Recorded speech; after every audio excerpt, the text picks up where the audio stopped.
Every day, living organisms are exposed to countless harmful chemicals known as toxicants through food, water, and atmosphere. While some toxicants can accumulate in the body and cause serious health problems, the body also possesses remarkable defense mechanisms to remove these harmful substances. The process of elimination of toxicants takes place through liver, kidneys, lungs, and skin and other organs. It cleanses the body, thus essential for maintaining health and survival. Understanding how toxicants are eliminated not only explains the body's natural detoxification system but also highlights the importance of toxicology in protecting animal health. Excretion is the removal of drug or toxicant from an organism either in an unaltered or modified form. Xenobiotics entered into the body through different routes like dermal, oral, nasal, intramuscular or subcutaneous routes. Non-volatile drugs are excreted mainly by renal excretion, a process in which the drug passes through the kidney to the bladder and ultimately into the urine. Other pathways for drug excretion may include the excretion of drug into bile, sweat, saliva, milk, via lactation, or other body fluids. Volatile drugs, such as gaseous anesthetics, alcohol, or drugs with high volatility, are excreted via the lungs into expired air. Toxicants that entered through lungs starts to eliminate immediately while those entered through other routes eliminate after transport by blood. Many factors affect the rate of elimination of toxicant from the body. These include physicochemical properties of toxicants. Most important are the molecular weight and polarity, level of exposure and time of post-exposure elimination, route of entry, like oral or nasal etc., distribution in the body compartments, which differ in exchange rate with the blood, rate of biotransformation of lipophilic toxicants to more hydrophilic metabolites, overall health condition of organism and, especially, of excretory organs, presence of other toxicants which can interfere with elimination. There are two groups of compartments, the rapid exchange system. In these compartments, tissue concentration of toxicant is similar to that of the blood. The slow exchange system, where tissue concentration of toxicant is higher than in blood due to binding and accumulation. A toxicant can be excreted simultaneously by two or more excretion routes. However, usually one route is dominant. Among routes, first of all we will study renal excretion, that takes place through nephrons in the kidneys via urine formation. It is a three-step process consisting of filtration, reabsorption, and secretion. Excretion of a toxicant via the kidneys depends on the Nernst partition coefficient, dissociation constant, and pH of urine, molecular size and shape, rate of metabolism to more hydrophilic metabolites, as well as health status of the kidneys.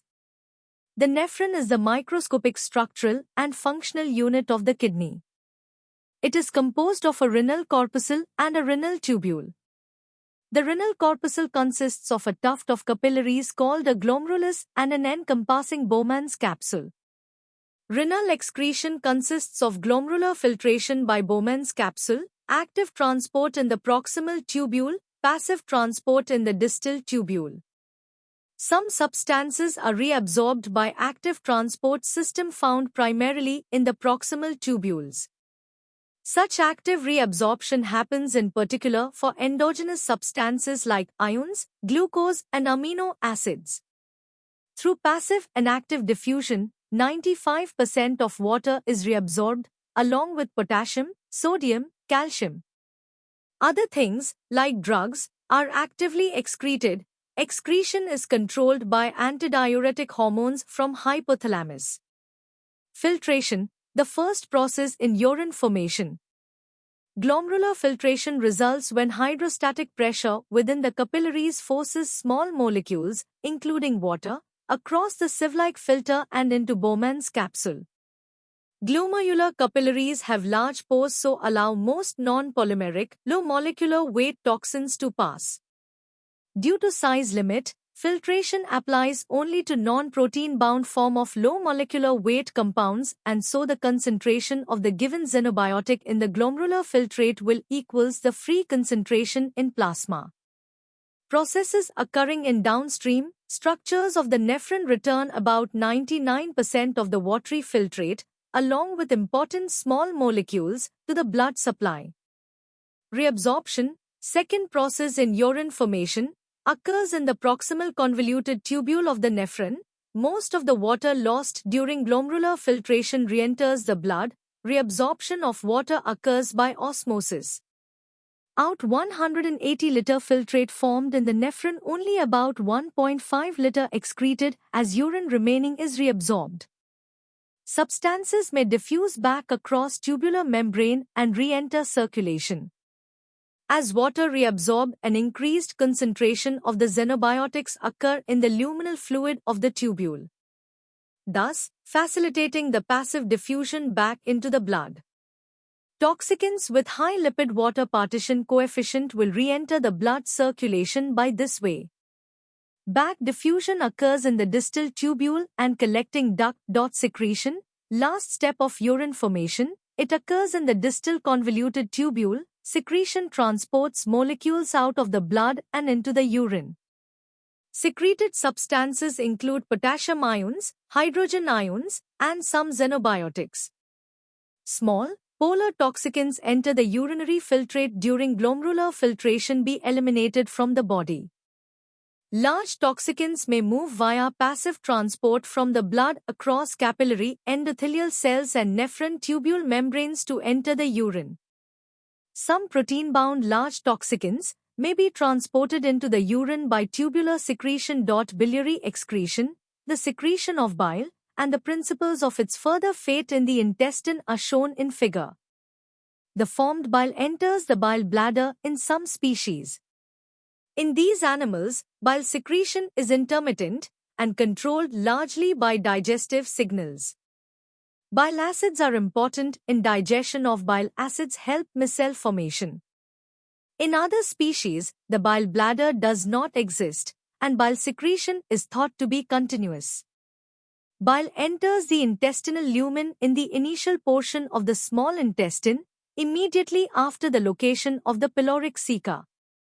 After bile enters the intestinal lumen, the xenobiotic conjugates can be digested by appropriate enzymes in the small intestine. If this happens, a lipophilic toxicant can, again, be reabsorbed and cause toxic effects. In the case that the conjugates remain as conjugates, they form part of the intestinal excretion. Elimination through lungs. Microscopic structures in lungs called alveoli are the sites of gas exchange. Capillaries surround alveoli and bring blood close for the oxygen and carbon dioxide to move by diffusion. That exist in a gaseous phase at body temperature. Highly volatile compounds. Gases and vapors with low solubility in blood. Toxicants with high solubility excreted through other routes. Factors influencing rate of elimination. A concentration gradient is formed and a volatile gas will diffuse down its concentration gradient until equilibrium across the alveolar membrane is achieved. Gases with a low solubility in blood are more rapidly eliminated than those gases with a high solubility. Factors include vapor pressure, solubility, respiration rate, blood flow to the lungs. Elimination through saliva. 3 pairs of salivary glands located within the oral cavity are capable of producing about 1.5 liter of saliva per day. Xenobiotics that passively diffuse into saliva may, when swallowed, be available for absorption through the mucosa of the gastrointestinal system. Saliva plays a minor role in the elimination of toxicants. Some drugs and metallic ions like lead, mercury, arsenic, copper, bromide, iodide etc. can be excreted through the mucosa of the mouth by saliva. Elimination through sweat. Skin has about 80 sweat glands, cm2. The amount of water lost each day in sweat varies widely and may amount to more than 1 liter per hour under strenuous work in hot temperatures. Under normal conditions, xenobiotics entering sweat through passive diffusion represent a minor elimination component. under conditions of greater sweat production, significant elimination may result. Xenobiotics like ethyl alcohol, acetone phenols, carbon disulfide, chlorinated hydrocarbons and metals also eliminated through sweat. Elimination through mammary glands. During lactation, xenobiotics present in the mother's blood may also be detectable in her milk. This is due to the fat content of milk, which enhances the passage of lipophilic xenobiotics. The concentration of a given xenobiotic eliminated through milk depends on the chemical characteristics of the xenobiotic, blood flow to breasts, and amount of milk-produced metals, organic solvents, organochlorine pesticides can be excreted through mammary glands. Elimination through nails and hairs. As the nail forms, xenobiotics, example arsenic, may become incorporated into the horny matrix.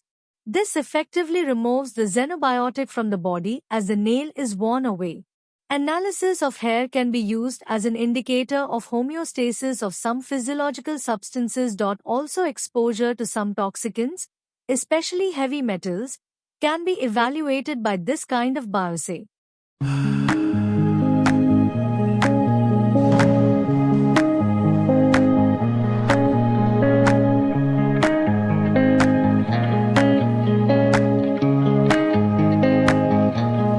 Thanks for watching. Like and share this video. Subscribe this channel to get more informative videos.